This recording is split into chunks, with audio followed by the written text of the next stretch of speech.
is an average amount. Really? Yes. Okay. Do they plan for me to ever have human children, or just... They have no say in the idea of whether you decide to have human children. That is not part of their agenda. It is part of yours if you wish, but that is up to you. Okay.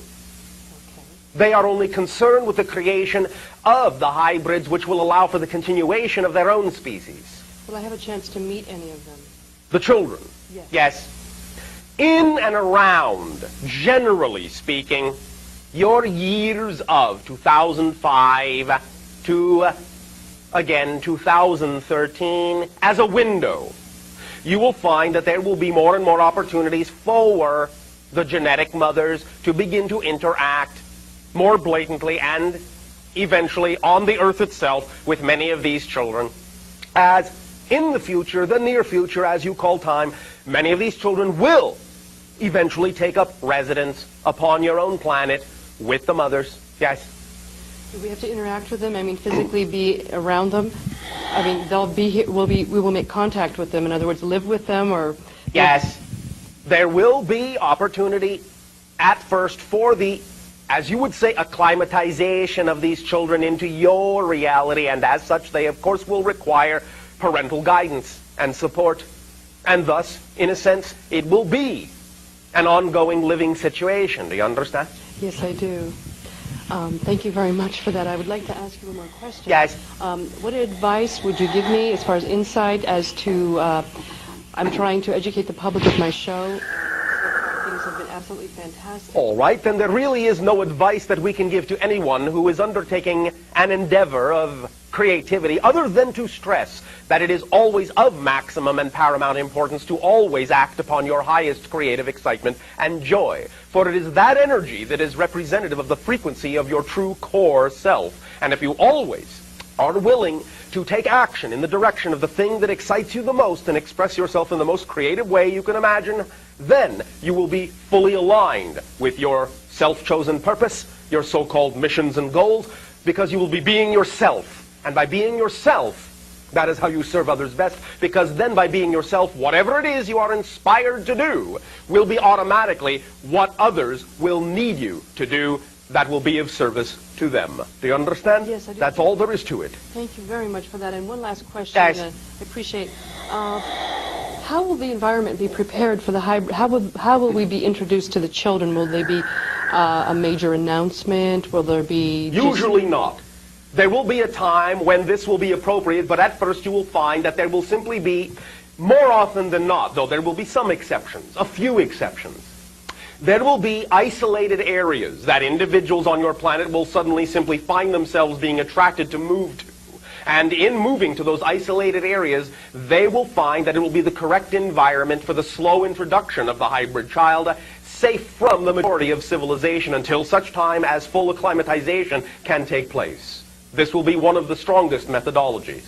Thank you. Can you describe some of their physical attributes or their appearances? What do they look like? How are they... Again, it will depend upon the amount of human genetic material that may have been utilized in the creation of any given hybrid. Some of them will, in your terms, look more human. Some of them will look less human in that sense. But generally speaking, since our race also is representative of a hybridization, it will be in general similar to the appearance that we have, which is relatively slender and frail compared to humans of average, the idea of 4 to 5 feet of your height, white, whitish gray skin coloration, like unto what you would call your paper, larger eyes than human eyes, slightly larger heads than human heads. But in that sense, we would deem that most of you would find them, while at first perhaps a little bit shocking and unusual, relatively cute. At least by what we understand human standards to be. That is wonderful. Bashar, may I ask you another question? That was a question. Okay. Do you want to ask another one again? Yes, I do. All right, you do not have to ask if you can ask. Okay, well, thank you. You're very nice. What is the ultimate goal for this of the gods, if you would? For having... Gods? Oh, whoever they are. Are you talking about the extraterrestrial species involved in the hybridization?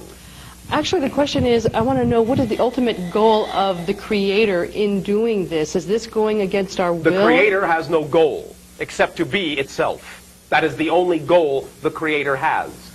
Were the Creator to have any other goal other than to simply be itself in all the ways that it can, this would put too much of a restriction on creation. There can be no restriction on creation. It must be open-ended and infinite, or it cannot be truly creation.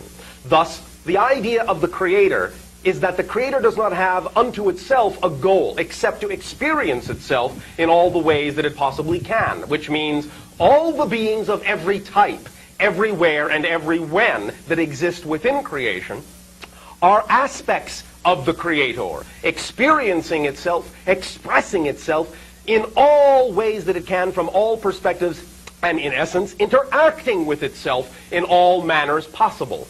The only goal of the Creator is to experience itself as creation. There is no ultimate goal other than that, because it is simply its nature, and the only goal it has is to simply express its nature. Do you follow that? Yes, I do. I appreciate your explanation. Thus then, it is not that any one thing goes against the grain, or so-called with the grain of the Creator. Yes, there are things that might be mechanically destructive. There might be things that are mechanically constructive. You can understand that there is a flow that represents going with the grain, so to speak, that there is a flow that in some senses represents going against the grain, so to speak. But it is not against the will. It is simply that there are some things that are more efficient than others, some things that are more representative of holism than others, some things that are more representative of segregation than others. The ultimate idea, therefore, is for every species and every individual, everywhere and everywhen, to decide for themselves whether or not they wish to function on a more holistic and therefore more creation representative level, or a more segregational and therefore, in a sense, a more destructive representation level. But that is up to each and every individual. Do you follow? Yes, I do. And what is the health of these children, and what is their diet? What do they enjoy eating when they come to this planet? At first, in the initial stages of the hybridization, the health was not that good, until certain adjustments were made. Now, more and more and more of them are, in your terms, healthy.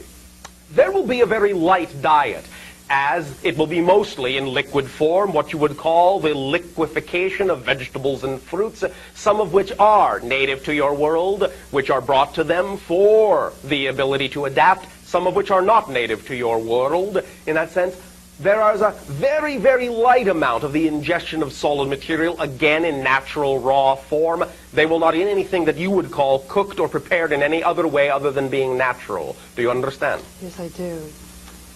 Thank you. Does this help you? This helps me greatly. It's been a great pleasure talking with you, and I want to give other people an opportunity to have your time. And I thank you very, very much. We thank you again for the opportunity for this co-created transmission and interaction. And we will